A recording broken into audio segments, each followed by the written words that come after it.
At Butte's Dumas, 50 cents came in and about 20 cents reached the worker. Where did the rest go? Start at Jenny Rogers's House of Mirrors in Denver, 1892. The address was 1942 Market Street. The building survives in photographs and property records, and its name was not just advertising. Jenny Rogers filled rooms with tall mirrors and ran one of Denver's most expensive parlor houses. A parlor house sat at the top of the trade. It offered furnished receiving rooms, music, food, alcohol, private bedrooms, servants, and enough space to keep customers away from the street until the door closed behind them. The House of Mirrors was only one stop on a much longer block.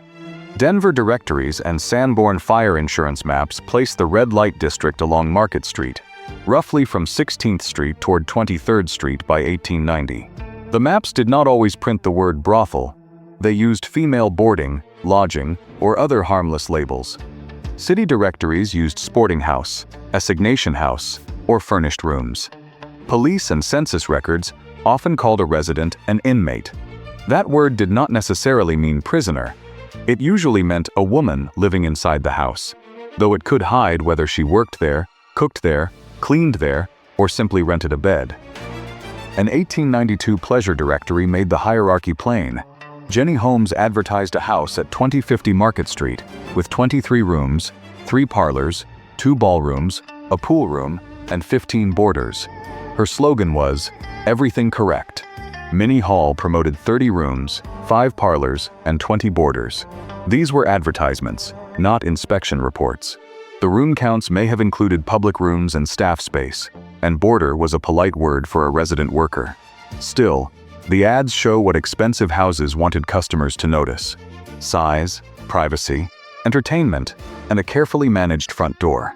A few doors away, an ordinary brothel could be much smaller. It might have a front room, several bedrooms, a kitchen, and one woman acting both landlord and manager. Food could be included. Laundry might be arranged. A musician or bartender might appear on busy nights, then disappear when business slowed. The house offered more protection than a rented room, but it also watched the worker more closely and charged for nearly everything it supplied. Below that came the crib. Archaeological reports and Sanborn maps describe narrow one-room structures, often wide enough for a door, one window, a bed, a washstand, and little else. The woman usually rented the room by the week or night and dealt with customers at the threshold. She did not split every payment with a madam in the same way, but rent arrived whether business did or not. There was no grand parlor, no cook, and often no guard. Independence was real, but so was exposure. Hotel and rented room work formed another level. Maddie Silkes, one of Denver's best-known proprietors, reportedly kept women available through hotels even while she controlled larger houses. A worker in a hotel could avoid the public label attached to Market Street, but the landlord, clerk, porter, or intermediary could demand a share. Street solicitation removed even that shelter. It also brought the greatest risk of arrest, robbery, assault, and a customer disappearing without payment. Market Street also had saloons, dance halls, gambling rooms, restaurants, laundries, pawn shops, and cheap hotels. They were connected to the trade, but they were not the same business. A dance hall worker could earn money from dances and drinks without selling sex. A saloon might direct customers to a nearby house without owning it. The old claim that every Western saloon had a brothel upstairs is tidy, memorable, and wrong. The class ladder affected more than wallpaper. At the top, a customer paid for discretion, time, food, music, and the reputation of the house. At the bottom, he paid for access to one rented room. Clothing improved with price. Privacy improved. Security sometimes improved. The worker's bargaining power might improve, though the madam's control could grow with it. The elegant parlor house and the crib sold the same category of service under radically different conditions. The next question is how a woman reached that street. There was no single route, and the archive usually begins too late. A census page may first find her listed as a boarder. A police blotter may record her only after an arrest. What came before often survives through an alias, a later interview, or a story shaped to protect a family. Josephine Aery was born in Ireland in the mid-1840s.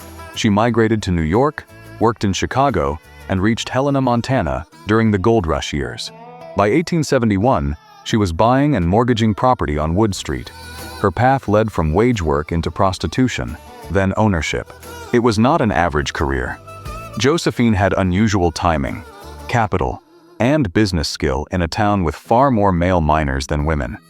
Maddie Silkes also became visible because she owned property. In Denver, she bought a house at 501 Holiday Street for $13,000.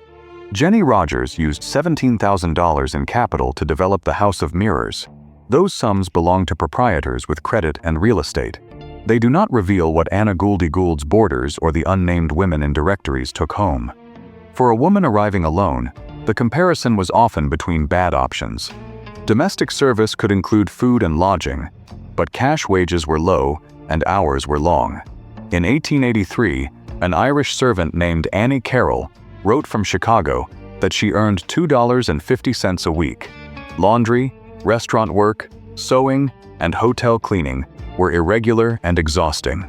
Prostitution could produce more cash in one night, but gross payment was not income, and the risk attached to each dollar was much higher. Some women entered after widowhood, abandonment, divorce, or losing another job. Some followed friends between mining towns. Some were recruited by acquaintances or madams. Others answered employment advertisements and found different work waiting. In 1898, a young woman reported in Denver newspapers under the name Mary Anderson said an employment office had steered her toward prostitution. Verona Baldwin, a Market Street proprietor, helped send her home. The press loved rescue stories, so details deserve caution, but the case shows how an office, railway depot, or boarding house could become a recruitment point. Coercion went far beyond a bad contract. National Park Service research on San Francisco documents Chinese girls and women kidnapped, purchased, transported, confined, and resold during the late 19th century. Some lived in cubicles roughly 4 feet by 6 feet.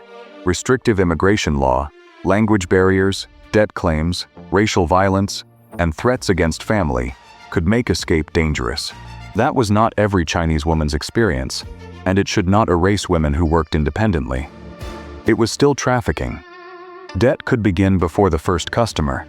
A railway ticket, room, meals, dresses, shoes, laundry, medical attention, alcohol, police fines, and a cash advance could all be charged to the worker.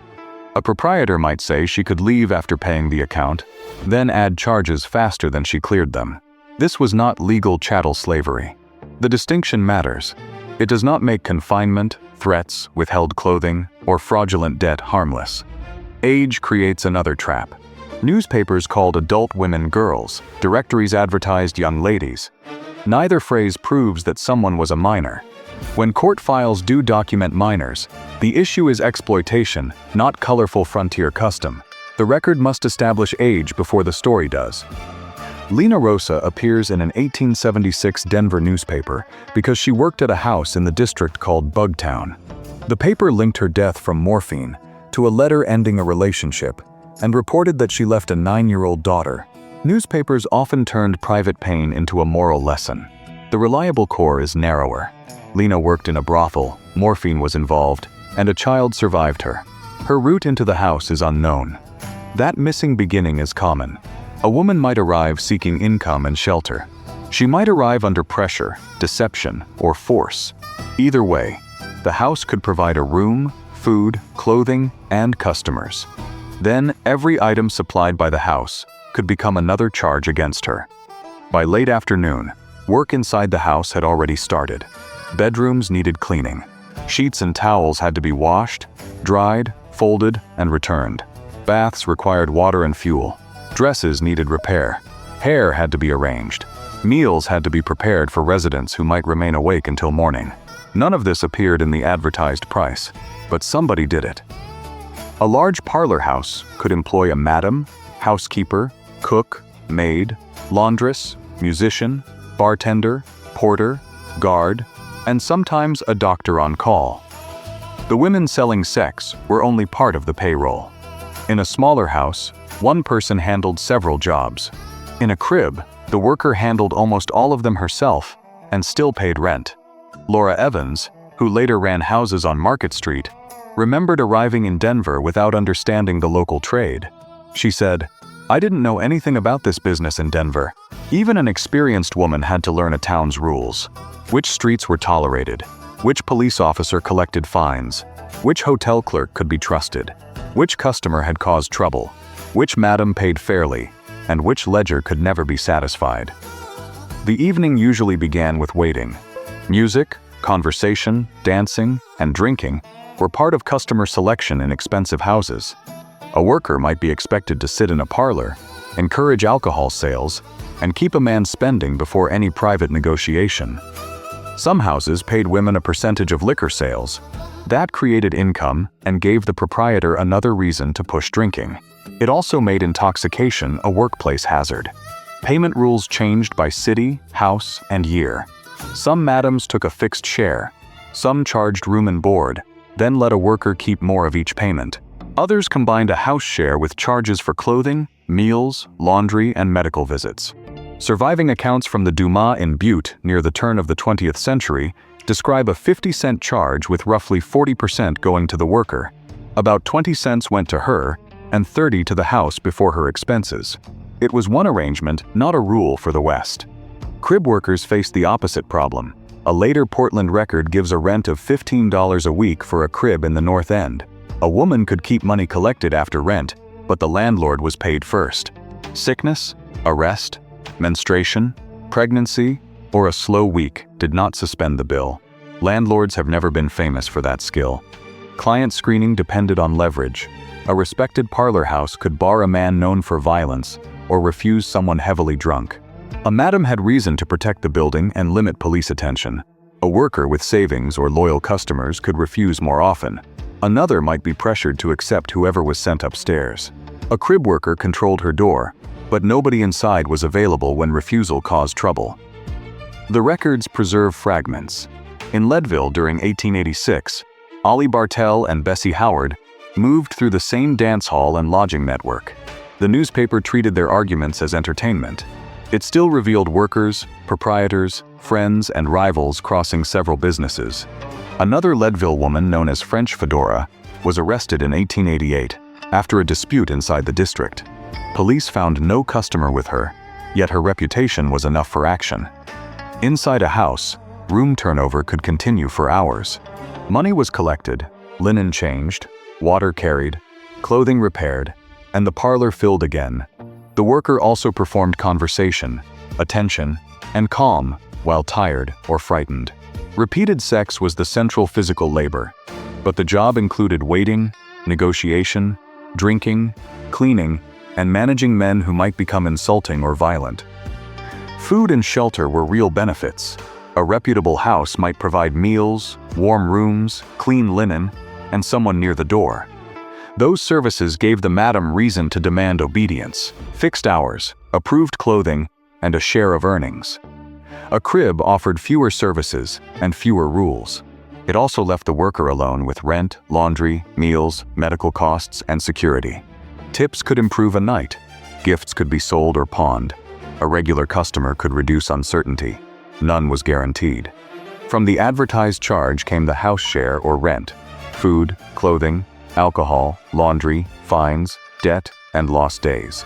High gross revenue did not mean high take-home pay, and the body absorbed costs no ledger recorded. Those costs became harder to hide when a woman became sick. Gonorrhea and syphilis were common fears, but diagnosis was uncertain. Albert Neisser identified the gonococcus in 1879. The organism causing syphilis was not identified until the early 20th century. A doctor in the 1870s could recognize symptoms and still confuse infections, miss an early case, or declare a woman healthy when she was not. Treatment could be worse than the promise on the bottle. Mercury remained a standard syphilis remedy for generations. It could cause severe poisoning without curing infection. Bismuth entered treatment during the 1880s, but it was no simple answer. The medical saying was blunt: a night with Venus could mean a lifetime with Mercury. Effective antibiotic treatment came much later. Pregnancy brought other risks. Condoms existed in rubber and animal membrane forms, but cost, access, reuse, fit, and customer refusal limited protection. Douching did not reliably prevent pregnancy or infection. Patent medicines sold as female regulators could be useless, toxic, or intended to cause an abortion without saying so. The Comstock Act of 1873 restricted mailing contraceptives, abortifacients, and information about them. Demand remained. Honest information became harder to obtain. A pregnant worker could lose income before childbirth and face medical bills afterward. Miscarriage, difficult labor, infertility, and untreated infection could alter the rest of her life. Some women raised children near the district. Some sent them to relatives. Some hid both pregnancy and occupation from family. The records rarely preserve what choice existed, and silence should not become certainty. Medical examinations require caution. Some proprietors claim to require them. Pearl de Vere's old homestead in Cripple Creek reportedly arranged monthly examinations after opening in 1896. That did not make the house safe. A periodic visual examination could miss infection, and responsibility fell almost entirely on women. Other cities registered or inspected prostitutes, but rules changed from town to town. There was no Western health code. Violence was uneven too. A guarded parlor house could remove a troublesome customer, but money did not guarantee safety. In Denver in 1894, Kiku Oyama was killed by strangulation. Expensive houses shortened hours or closed briefly, while lower-priced crib workers reportedly kept working because they could not afford to stop. Marie Contesso, a 23-year-old woman, was killed later that October. Newspapers printed intimate details because violence sold papers. The important fact is that workers at every level faced danger, and the poorest had the least ability to pause after it. Alcohol was sold for profit, used during customer contact, and sometimes used to endure a shift. Laudanum and morphine were legal medicines, easily obtained, and poorly controlled. They treated pain, sleeplessness, diarrhea, and anxiety, while creating dependence and overdose risk. Maddie Blaylock returned to prostitution in Pinal, Arizona. Her death record in 1888 listed opium poisoning. Pearl de Vere died in Cripple Creek in 1897, and the coroner attributed her death to an accidental morphine overdose. Lena Rosa's death also involved morphine. 3 records do not prove that every worker used opiates. They show how legal medicine could become part of a dangerous workplace. Assault, homicide, overdose, suicide, and unexplained death appear often because ordinary healthy days rarely made news. That distorts the archive. It would be false to describe every house as constant violence. It would also be false to use quiet census pages as proof of safety. Court records, coroner's reports, hospital files, cemetery registers, property documents, and newspapers must be compared, with disagreement left visible. Mental strain left fewer records. A worker managed secrecy, stigma, repeated physical contact, unstable income, and the chance that a customer, landlord, madam, doctor, or police officer would not believe her. Some formed close friendships, some moved often, some drank heavily, some saved and left. No single emotional story fits them all. Official concern usually appeared under public health, public order, or protection of youth. In practice, inspection and arrest focused on women whose names and addresses were visible. Male customers were rarely examined, registered, or publicly identified at the same rate. The town claimed to monitor disease while leaving half the transmission chain outside the ledger. The same selective vision shaped the law. Prostitution was not simply legal across the West. Many towns banned houses, solicitation, vagrancy, or disorderly conduct. Then police tolerated one district, arrested women periodically, collected fines, and sent them back to the same street.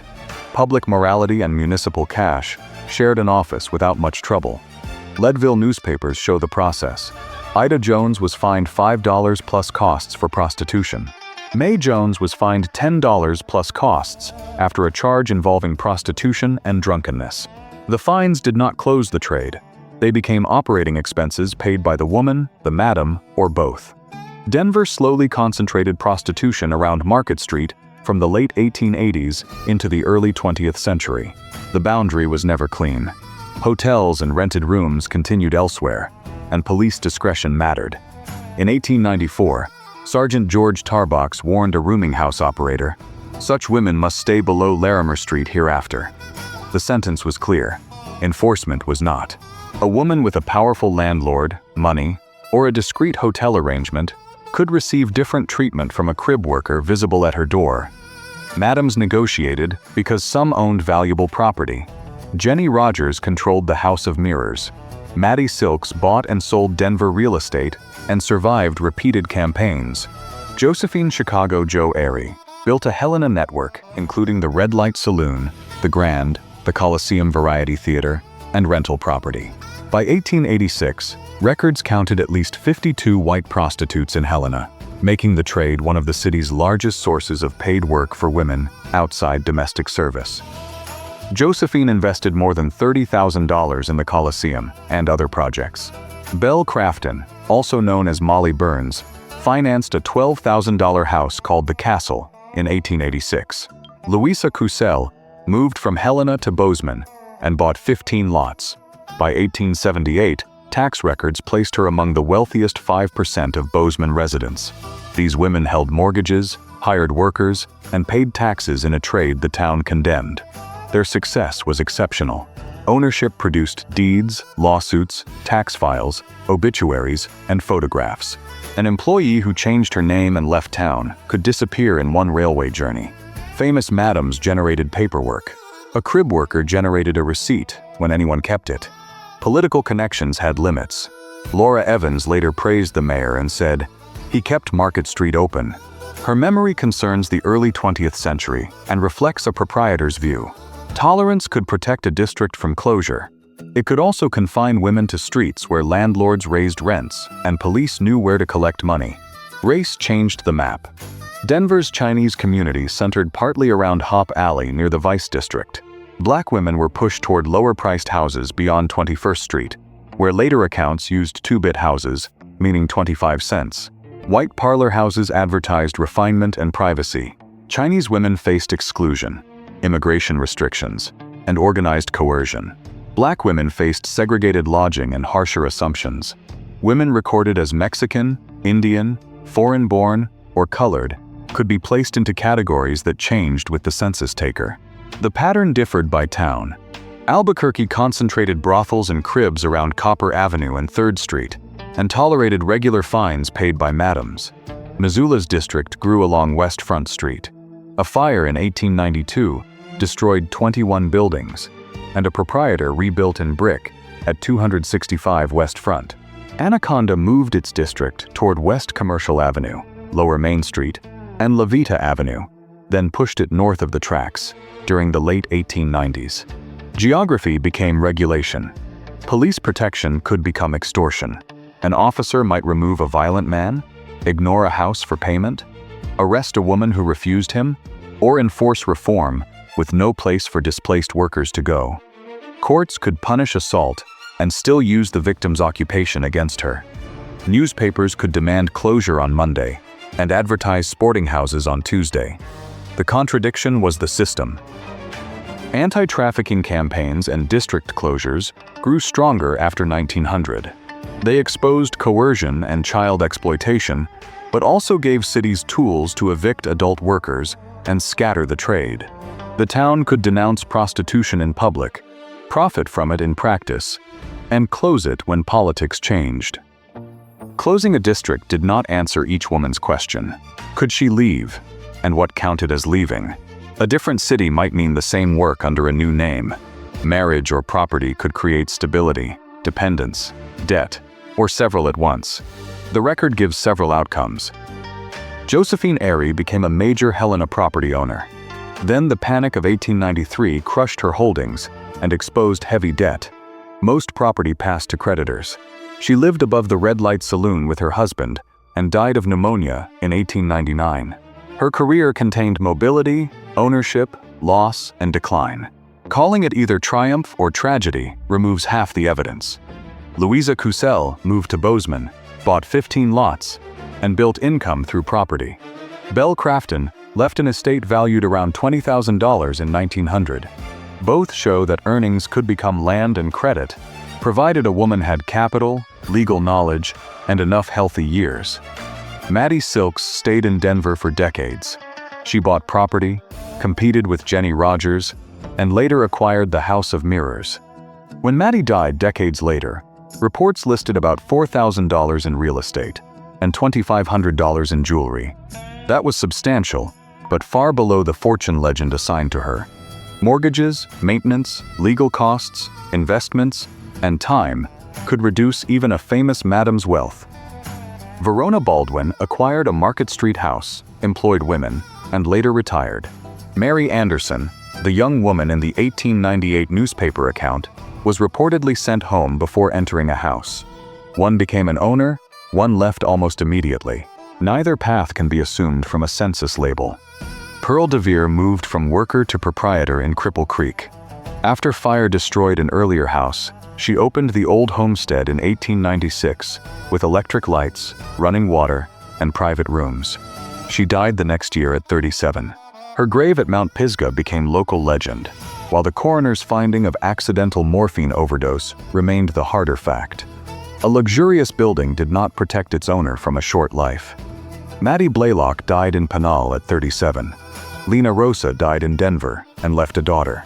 Kiku Oyama and Marie Contasso died by violence in 1894. Ida Jones and May Jones appear in fine records, then slip from view. French fedora is visible during an arrest, then becomes difficult to follow. Their disappearance does not prove death, reform, marriage, or escape. It proves that aliases, migration, damaged files, and changing surnames can end the trail before a life ended. A woman could leave through marriage, migration, another occupation, family help, savings, or ownership.